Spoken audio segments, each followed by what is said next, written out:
Hi, Sarah and everyone. Hi, Caitlin and everybody else. Hi. How are you doing? Let's just get it out because I know you're going to talk about it. Okay. Go ahead and tell them the fucking... No, I'll tell them. Is it about a balloon?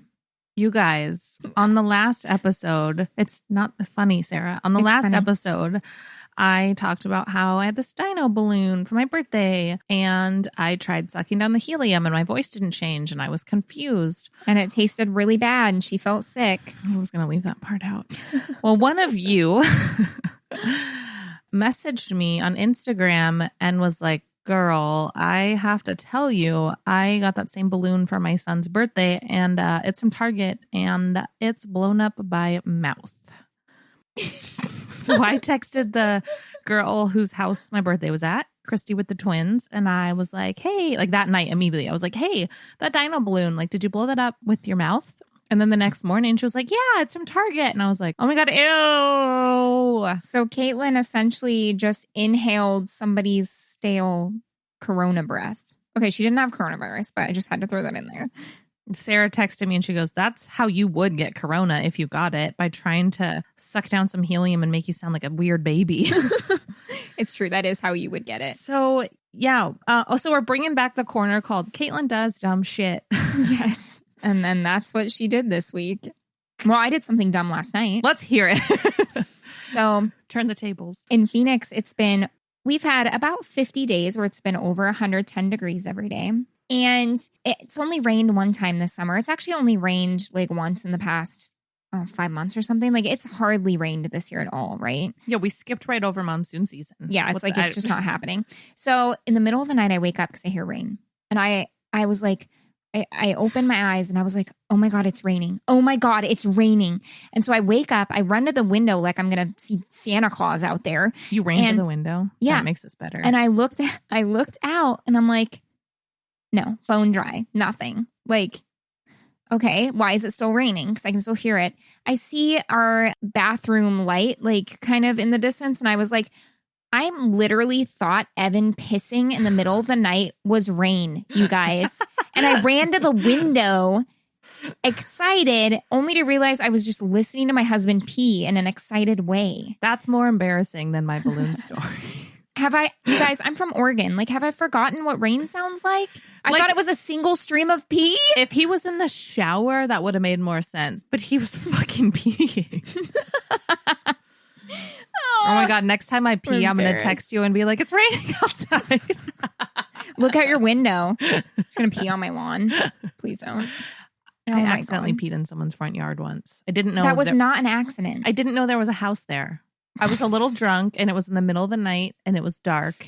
And I was not driving, but my friend was. And I was like, pull over the car now. I have to pee. And I thought I was just I've peed outside a lot in Alaska. We've talked about this, but I just jump out of the car and I pee. And the next day we were driving down that same road and I was like, oh my God, there's a house right there. And I peed right in their grass. I've been very lucky to not get caught. Yeah. I guess the only strange place, well, besides like going camping and stuff, like I've peed is when I was a child. Like I was old enough that this was not supposed to happen. I was like probably like 11 or something. But I was playing with kittens I found in someone's yard and I didn't want to go all the way, like walk all the way back up to their house. And I had to pee so bad. So I just like peed my pants and kept playing. Isn't that disgusting? Yeah. I don't care if that's people how much know you that. love cats. Yeah. I just couldn't stop playing with kittens. Judge me. All right. Anyway, this is not a podcast about where have you peed. This is a true crime, strange happenings, odd things, conspiracy theories, aliens, things podcast. Speaking of pee, let me open a beer. That didn't come out how I wanted. I meant speaking of things that make you pee. Yeah, that was weird. Okay. Oh, actually, tell them our theme, and then I'll talk about the beer. So our theme today is Florida. Sorry. Florida. Florida. And our beer sponsor today is... Barb. Barb, guess what? Omegang. That's not the beer we're having. But... No, it's not, but I want to make her proud. We should have, and because Barb sponsored today, we should have gotten Omegang. She keeps sending us voicemails on how to say it because we say it wrong every time. It's a brewery. If you haven't listened to previous episodes, oh, you guys were so embarrassed. Yeah. Okay. So today's actual beer is not from Omegang. I feel like I'm still saying it wrong. Barb is like screaming somewhere right now. I love her so much. I do too. And her brother. Shout out to her brother who Woo! also listens. So today's beer is from Northwest Brewing Co. in Pacific, Washington. Cool. Did they name it that because it's on the Pacific? I mean, I don't know where that's a like probably. It's Hoppy Bitch IPA. I've had Hoppy Bitch. For some reason, in their brewery here, there's a Hoppy Bitch. Yeah, so you must have had a different one. There's a Hoppy Bitch one from... Is it Four Peaks? I feel like it is. Fate? It might be Huss. It's one of them. Fate. We definitely have a Hoppy Bitch local. Anyways. Is it you? I'm a very Hoppy Bitch. It is unfiltered and unpasteurized. 6.5%. It is bold and balanced with a rich malty flavor and a strong hop presence. That is you. It says crystal and then Munich hops, but it looks like crystal meth. This is brewed with crystal meth hops and Columbus hops. Oh, yeah. Ooh, right in the eye. Good thing I closed my eye. What'd you guys think of last week's episode? This episode is going to be less brutal. So Thanks, guys. I'm glad that you replied right now. It was a pretty brutal episode, so I'm going to be keeping it really light today. And then Caitlin said we're going to be mad, so that's pretty typical with her. Yeah, here's your beer. Thank you. Yeah, I'll intro my case in a second. Let's try this Hoppy Bitch. Do it like at the top. That makes it clean. Oh, no, it doesn't.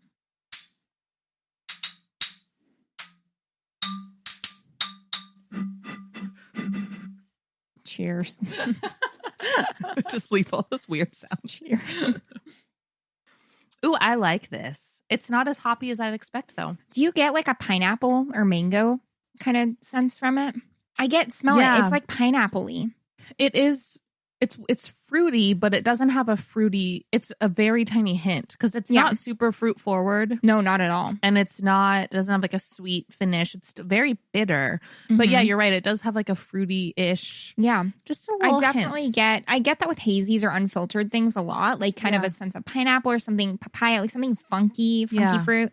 It's a really, really pretty golden, well, not quite amber. It's like a very gold color. Yeah. And definitely bitter. This for you IPA likers, lovers out there. You'd have to like an IPA to like this. Yeah. Although it's not, like I said, it's not as hoppy as I would think for something called a Hoppy Bitch, but it is very bitter. And a little fruity. So anyways, we recommend. It's not like award winning to me, but it's very good. I would actually buy a 6-pack and enjoy that. I would too. And this, sometimes I feel like, well, beer definitely tastes better on tap. Mm-hmm. I feel like this is a beer that would probably be way better on tap. Oh yeah, for sure. It would open it up a lot. Yeah.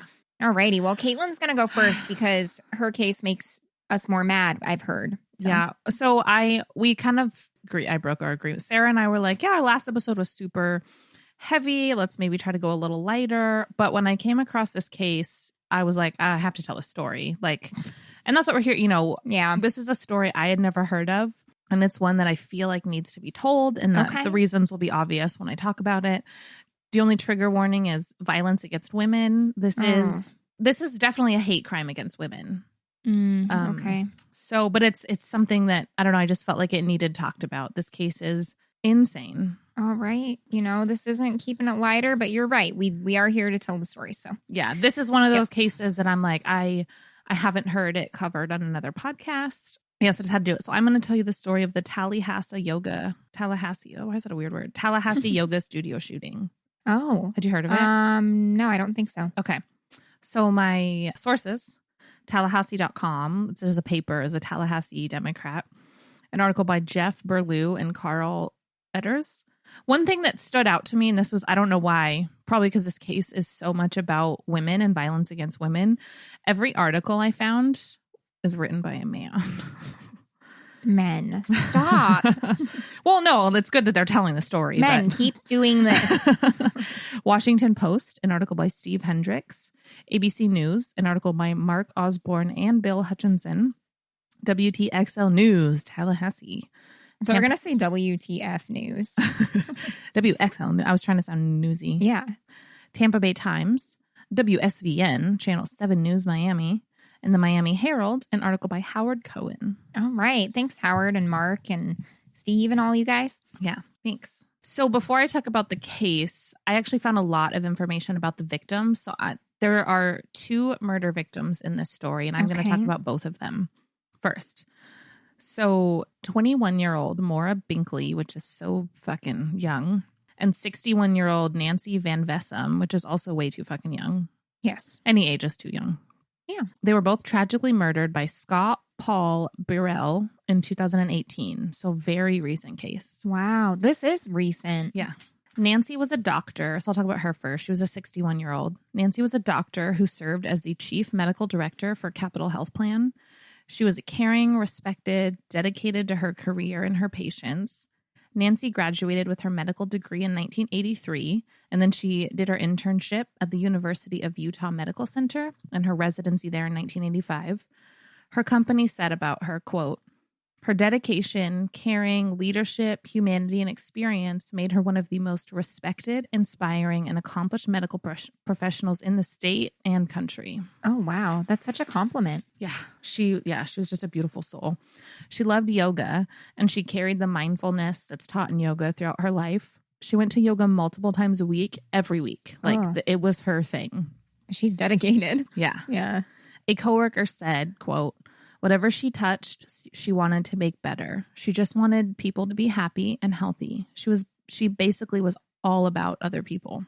She had 3 daughters who she was very close with. So that's Nancy, one of our murder victims. The other, Maura Binkley, who was 21. So her adult life was really just starting, which is just so tragic. She graduated high school in May of 2015, which just happened. Yeah, that was not long ago at all. I know. Then she started classes at Florida State University in August of 2015. She was studying English and German as a double major. Oh, wow. She also participated in the Florida State Summer Global Exchange, and she earned some of her credits at the University of Wuppertal in Germany. I'm glad that you put a burp before that. Wuppertal? Burpital? Wuppertal in Germany.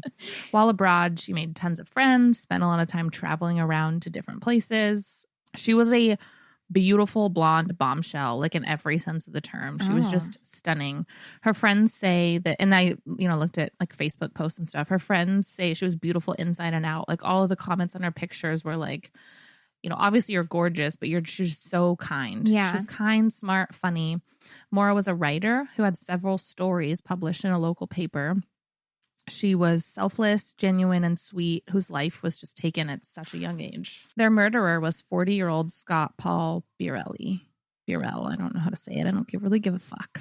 Yeah, we don't care. So November 2nd, 2018, really not that fucking long ago, was supposed to be a normal Friday night. Kate Pearson, who worked at a yoga studio, arrived at a studio and did her regular routine. She plugged in the waterfall, put oil in the diffuser, set the thermostat at 98, and prepped the studio for the 5:30 hot yoga class. Ooh. And then she just waited for the students and the instructor to get there. Normally the class was mostly women, but occasionally men would join the class. Sure. And I've been to yoga classes where usually it's women, but then every now and then you're like, oh, there's a couple guys in here. Yeah. Also, I want a plug-in waterfall. On this evening, a man walked in around 5:15. Kate was still the only one there. It was a large man wearing a Florida State University shirt. He had a yoga mat under his arm, but it still had the wrapper on it. It's like he had just bought it. He also had a black Planet Fitness bag strapped across his chest, which we'll later find out has a gun in it. Oh my gosh. The man hadn't pre-registered for the class, but he handed over his debit card and paid the $12 to join the class. And he asked Kate how many people would be there. Kate said when she responded 11, he seemed really disappointed. And this will get weird. It's already weird. The man identified himself as Scott Paul. That's what he said. Like even though his debit card, he went by Scott Paul. So Scott Paul was a 40-year-old FSU former graduate student who had driven 250 miles that day. She was living in another city to join a yoga class in Tallahassee, a town that he had twice been arrested in for groping female students before he was banned from campus. Ew. Scott Paul was an outward, loud hater of women. On numerous instances, he had grabbed women on the streets, groping them like property. He literally had zero respect or admiration for women and didn't give it, he was shouted at the rooftops. Ew. Don't be a Scott. Just don't. Oh, it gets worse. He also had a collection of poetry, novels, and song lyrics that he had written starting in his teenage years. So this goes way, like starting in middle school. So this goes way back, where he fantasized